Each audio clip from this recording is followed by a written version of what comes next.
Magandang gabi po sa ating lahat. Magbabasa po ako ng kwento ng pamagat, Celine.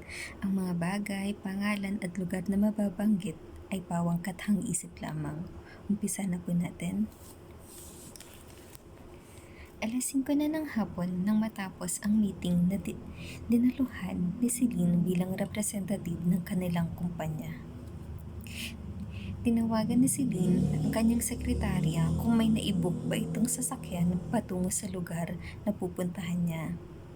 Ngunit sabi ng kanyang sekretarya ay na-cancel dahil alas 4 ng hapon ang available slot na binigay ng driver.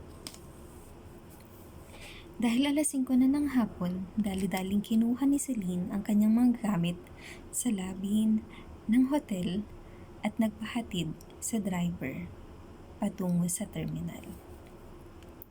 Pagdating nila sa terminal, may nakita silang van patungo sa bayan na kanyang patutunguhan. Sabi ng driver, "Mabuti ma'am at may naabutan pa tayong last trip. Bali, 2 oras pa po ang biyahe. Mag-ingat po kayo ma'am. Maraming salamat po," sabi ni Celine. Sumakay si Celine at sakto naman na ang kanyang naupuan ay may espasyo para sa kanyang mga bagahe. Isinuot niya ang kanyang earbuds dahil naiingayan siya sa kanyang mga katabi at mas gusto na lamang niyang makinig ng music. Nakaidlip si Celine at tiningnan ang oras, alas 6:30 ng gabi.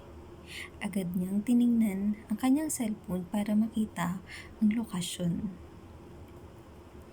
Nakita niya na 30 minuto na lamang ay nasa bayan na sila.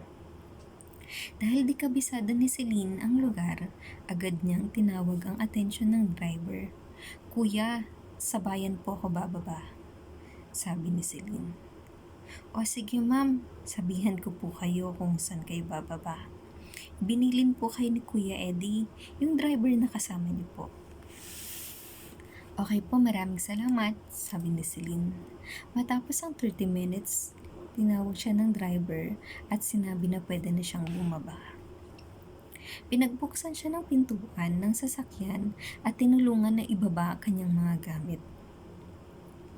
Pagbaba ni Celine, tiningnan niya ang kanyang paligid. May mga bukas na karinderya, tindahan, isang gasoline station at tindahan ng lechon manok na sikat sa buong Pilipinas. Ipagpapatuloy po bukas. Abangan na lang po. Maraming salamat.